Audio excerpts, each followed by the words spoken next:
Olá pessoal que acompanha o Meixas. Hoje vamos falar sobre alterações posturais e como elas podem influenciar no exercício.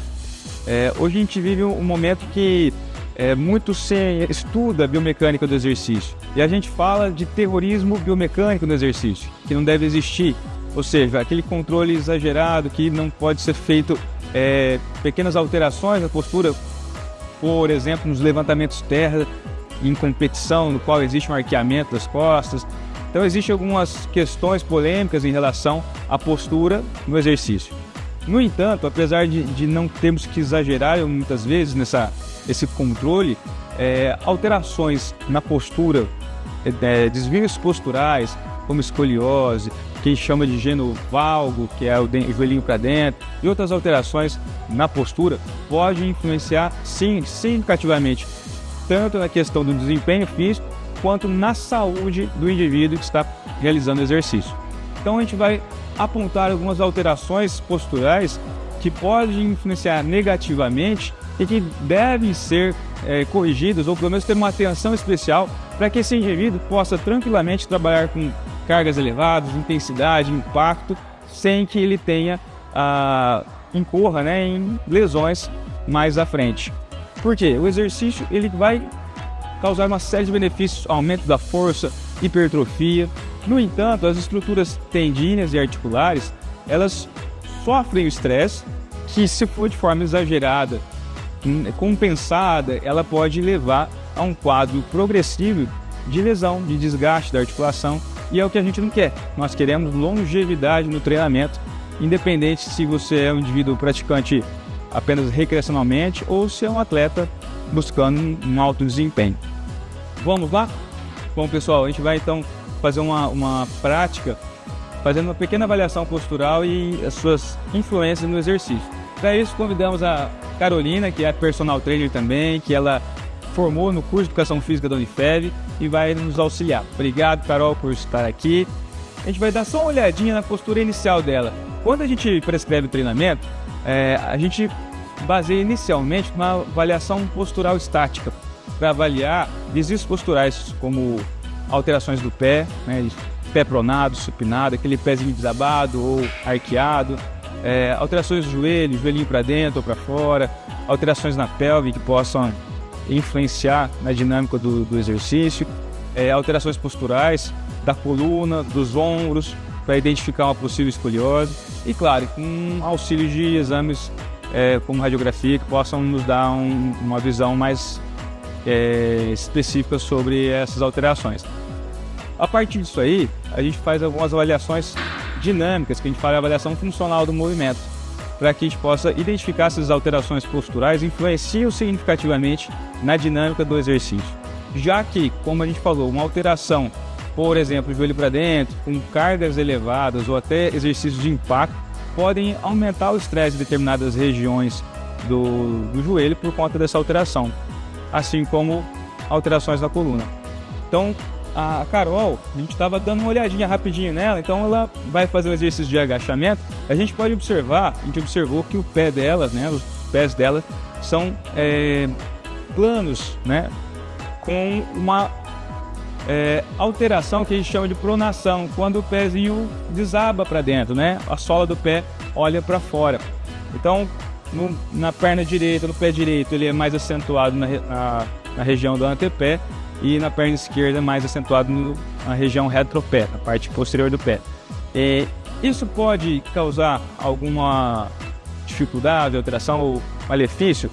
Se isso influenciar no movimento, sim, Então, um pé plano não quer dizer que ele vai prejudicar toda a estrutura superior, joelho, quadril, mas tem uma tendência maior. Então, se os músculos que envolvem aquela articulação do tornozelo, do joelho e quadril não estiverem preparados ou equilibrados, essas alterações acrescidas de carga de treino, por exemplo, os exercícios que colocam peso sobre o nosso corpo, como agachamento e outros tantos, ou exercícios de impacto, de salto, podem fazer com que progressivamente essa estrutura desequilibrada sofra mais uma região que outra, provocando os desgastes, tendinites e por aí vai.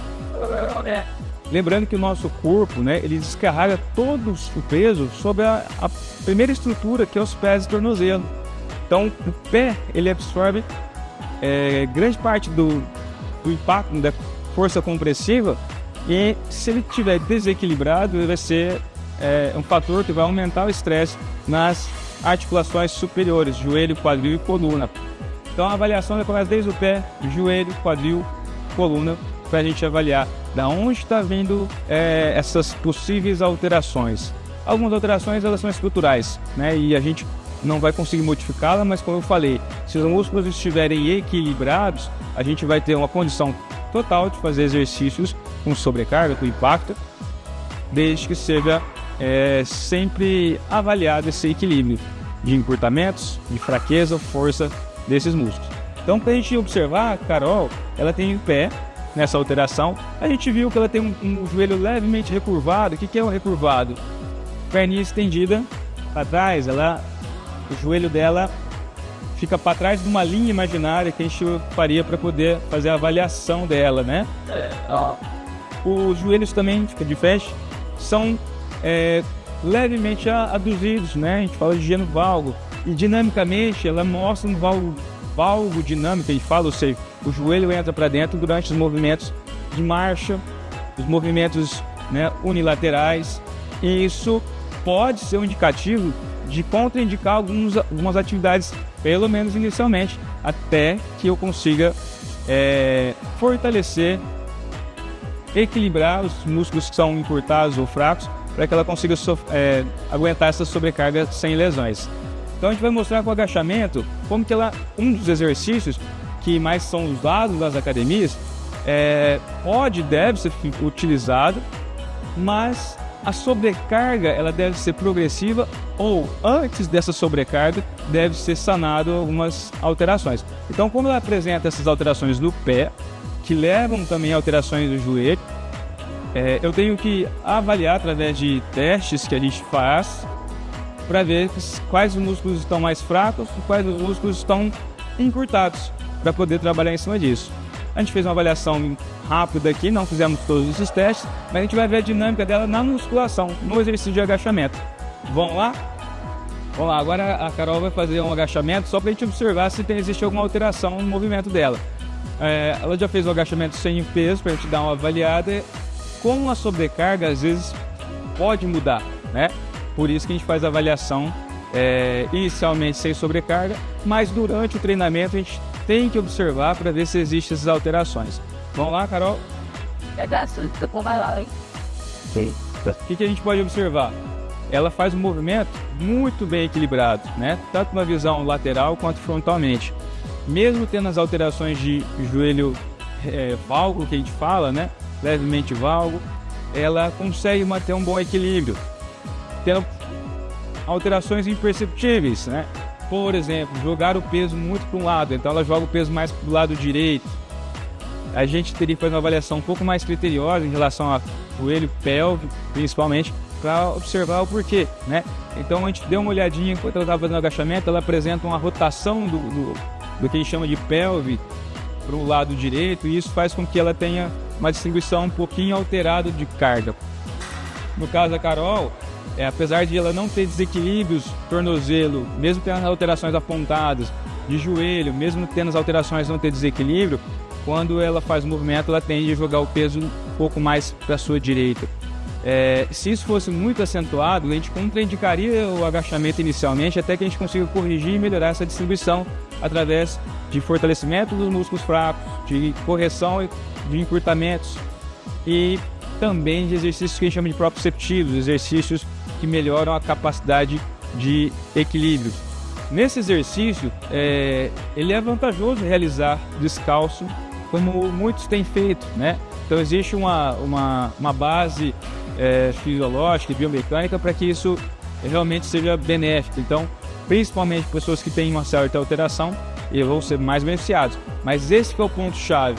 Treinar descalço, ele vai melhorar a capacidade que a gente chama de propriocepção, de consciência de equilíbrio muscular. Mas se o indivíduo tem essas alterações posturais muito acentuadas, não é treinando descalço que vai resolver. Pode dar uma melhoradinha, mas o importante, né, o que deve ser feito é corrigir essas alterações para que ele consiga realizar treinos com sobrecarga. Então, não devemos ter o que a gente chama de estresse biomecânico, né, de proibir as coisas, mas a gente tem que indicar e contraindicar até que seja corrigido. Por quê? Se ela joga todo o peso na perna direita, a gente pode provocar uma alteração na própria estrutura do fêmur, né? Com o tempo, aquela cabeça do fêmur, aquela articulação que está sendo constantemente mais impactada, recebendo toda a sobrecarga, ela vai provocar alterações na cartilagem, alterações que vão levar a uma degeneração acelerada, promovendo aí, possivelmente, lá na frente, uma artrose que pode incapacitar esse indivíduo. A gente vê isso acontecendo muito precocemente hoje em dia, indivíduos de 35, 40 anos de idade, já com artrose de quadril, possivelmente por alterações posturais e constante repetição de movimentos, seja na postura em pé, sentado ou até em atividades esportivas. Então, o foco é esse. Agora a gente vai fazer uma observação lateral. Vamos lá, Carol. A Carol, ela foi da dança, né? Ela tem uma postura muito equilibrada, boa mobilidade. Por conta disso, mesmo tendo essas alterações, a gente vê que ela tem uma condição muscular equilibrada. Vamos lá, agacha. Quando ela faz o movimento, e eu não avaliei antes isso, ela consegue manter uma boa postura. No entanto, ao final do movimento, existe uma leve tendência a fazer aquele tilt que a gente fala, né? O bumbum levemente para dentro. O agachamento, ele é um exercício que exige boa mobilidade da coluna torácica, isso ela apresenta, e ela precisa que a gente tenha uma boa atividade da cintura pélvica e, consequentemente, musculatura, né? Adequada, não encurtada, para que tenha uma boa execução. Aí, vamos parar um pouquinho, vamos tirar o agachamento da Carol, perfeito. No entanto, a gente observa algumas alterações. Por exemplo, vamos ficar de ladinho para ele. Vamos fazer aqui, ó. Você vai curvar o corpo para frente, cola o queixo no peito e vai descendo. Vai descendo, enrola o máximo que você conseguir enrolar sem fazer força. Ok. Ela apresenta uma curvatura adequada, né? Voltou, subiu. Ou seja, a região lombar dela, ela apresenta uma moderada retificação, podendo ser por conta de hiperatividades paravertebrais, até do quadrado lombar, musculatura de glúteo pode estar mais encurtada ou não. Então a gente teria que fazer uma avaliação mais criteriosa. Mas aquela alteraçãozinha que de repente alguns conseguiram observar, que ao final de um agachamento profundo, o bumbum entra para dentro, pode ser por conta de encurtamento de músculos rotatores do quadril. A gente sabe que os músculos profundos tendem a encurtar mais do que os músculos superficiais. Pode ser uma alteração, inclusive, de músculos superficiais, como o grande dorsal. Então, falar que aquele movimento de bumbum para dentro ao final do agachamento é normal, não é normal. Ele pode ser não tão prejudicial quando de forma bem moderada, como a gente viu no agachamento da Carol. Existe um leve movimento, uma tendência, mas não acontece aquele movimentação. Esse tilt, que a gente fala, esse bumbum para dentro no final do agachamento, muitas vezes é por uma falta de uma mobilidade ou até de uma retificação da coluna lombar. Então, a gente tem possibilidade de melhorar isso. Então, devemos melhorar. Se esse indivíduo apresenta um movimento exagerado do bumbum para dentro na hora que faz o agachamento, agachar até uma amplitude máxima com peso pode ser muito prejudicial para a coluna dele, desde as regiões mais baixas, como L5, S1, né, da coluna, a região da coluna lombar, ou até para a região torácica da coluna. Então, podemos melhorar? Devemos melhorar para que isso não aconteça.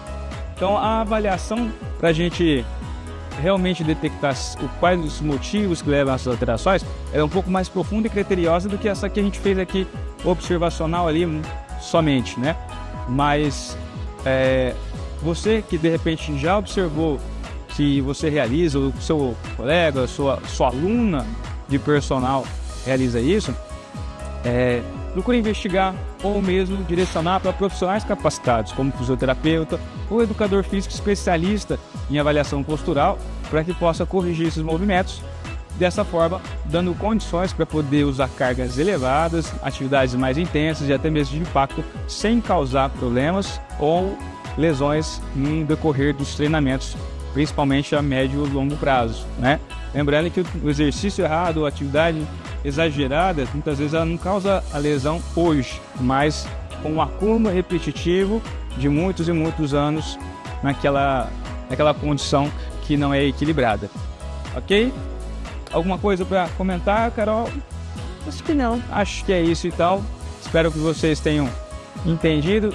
Se não, nos próximos programas estaremos falando mais sobre avaliação postural, correção e a sua influência no treinamento. Como que a gente pode, de repente, aproveitar essas informações para melhorar o seu treinamento. Deixa-se.